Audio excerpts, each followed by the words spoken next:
What can be said about Avatar: The Way of Water that has not already been said by James Cameron himself?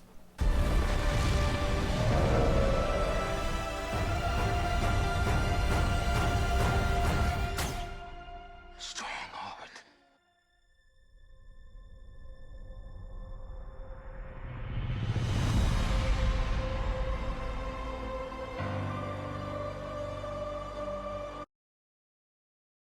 And today we have Avatar: The Way of Water. I prefer my title, The Way of Wawa, or just 2, Avatar 2. That's what everybody else is saying. Avatar's almost become a meme at this point. I don't know. Avatar 1, Avatar came out back in the day. What was it? Oh, '09, I think.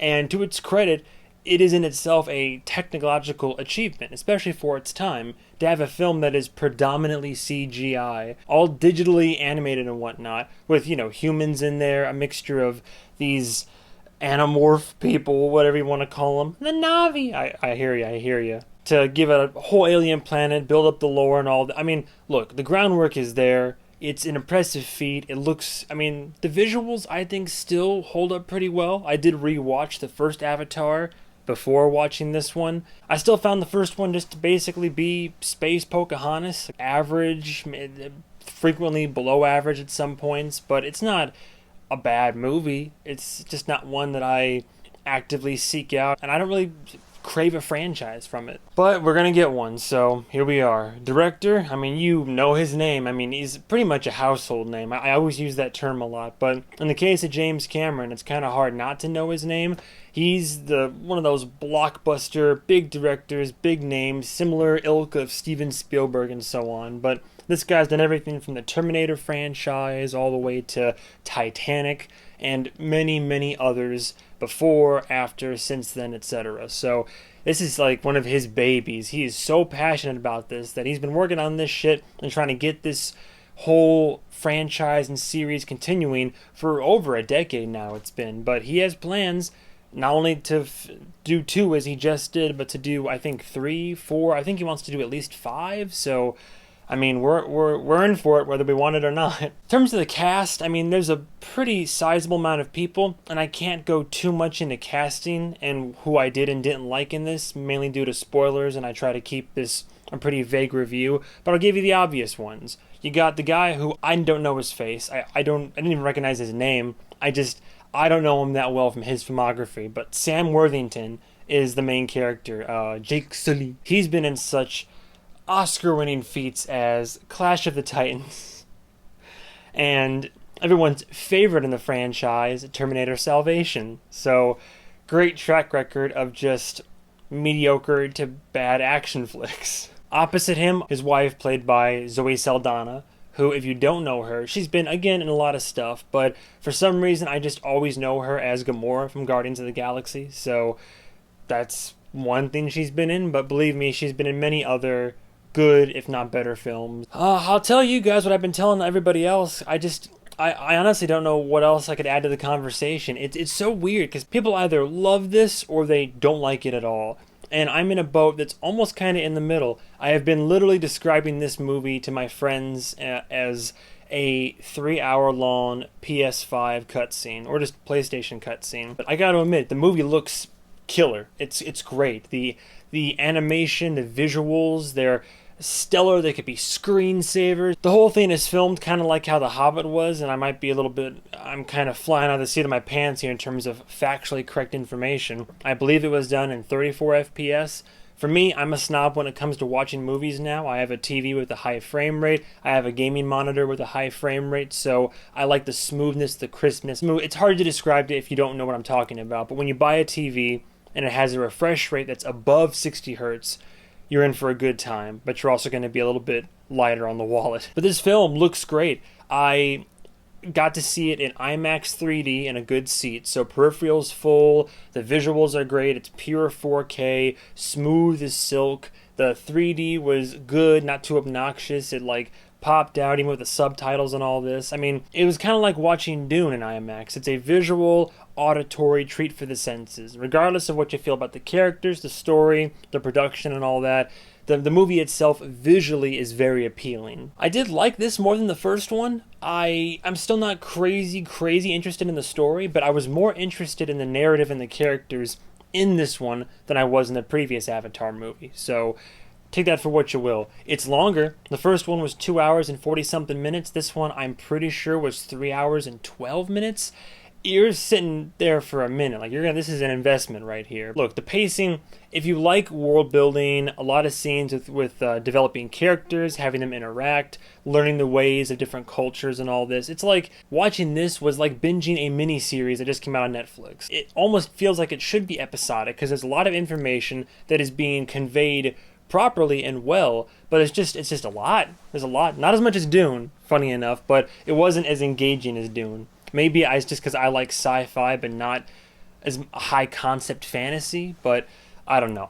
If you're not into a lot of world building and a lot more Pandora and learning about how the nature and the alien race coexist and all this, you're going to be in for a bad time. Performances are good though. I have no problems with that. I mean, it's still kind of weird watching these lanky CGI guys kind of run around and all that, but whenever they get to fighting, it's pretty cool. It's, like PG-13 style action, but it's, again, it ties into it looks good. That's the end of the day. It looks good. It's visually pleasing to watch. There's still the weird alien stuff with the ponytails and the connections and all that, but now that I'm used to this world that's been established, it felt more natural, if that makes any sense. This sequel technically does what in my book is the proper thing for a sequel to do, in that it builds upon the pre-existing universe, the world, the characters. So we travel to a different part of Pandora. We're learning about a new water tribe, which opens the door to how many tribes are there. You get more information on characters. You have new characters because our main character now has a family. You have different threats coming at them. You have more developments. You're opening the world. You're expanding the universe. You're building upon what worked. And I guess kind of taking out some stuff that didn't work too much. So I mean, it's like, it feels like it's still work in progress, but it's a significant improvement on its predecessor. The music is great, no complaints there. At this point, it's that Avatar theme, the swooping orchestral score. It fits the whole movie. Cameron has a way of being able to at least get good orchestration to accompany his film through the sad, the happy, the funny, the jovial, the dark, the dangerous. So the score is great. It varies and changes and accompanies the film well. I liked it. The action is pretty decent. I'll say the third act, similar to the first film. In the first film, my favorite part was like the last 15-20 minutes.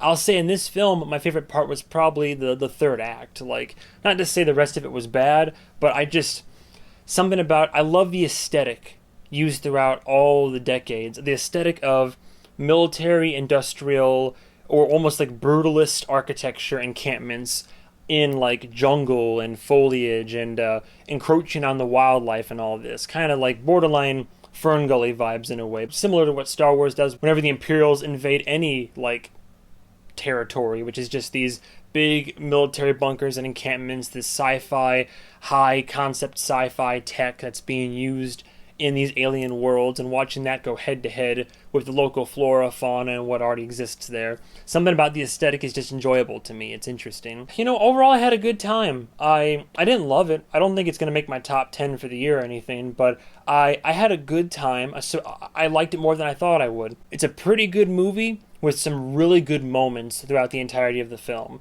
And like I said, it looks great. It's so well animated that it just feels like it's all real, so if that tells you anything. But it's not a perfect film. If you start digging under the pretty surface, there's like everything from weird inconsistencies with why the humans return versus why they stayed on the planet, and just certain bits with how aspects of the universe work, and just, again, the fact that, like I said, it's the movie's a bit bogged down by itself, because while I said there's no pacing issues necessarily, you would think there would be pacing if you don't like a bunch of world building and tribes coming together and just a lot of conversations, a lot of people trying, just conflict resolution, or conflict semi-resolution. Like, I don't know, it's like you're watching a series but in a movie form, so I could see why people wouldn't like that. It also lacked a certain wow factor for me. Not to say the movie isn't impressive in itself, just because it has like good performances, good visuals, and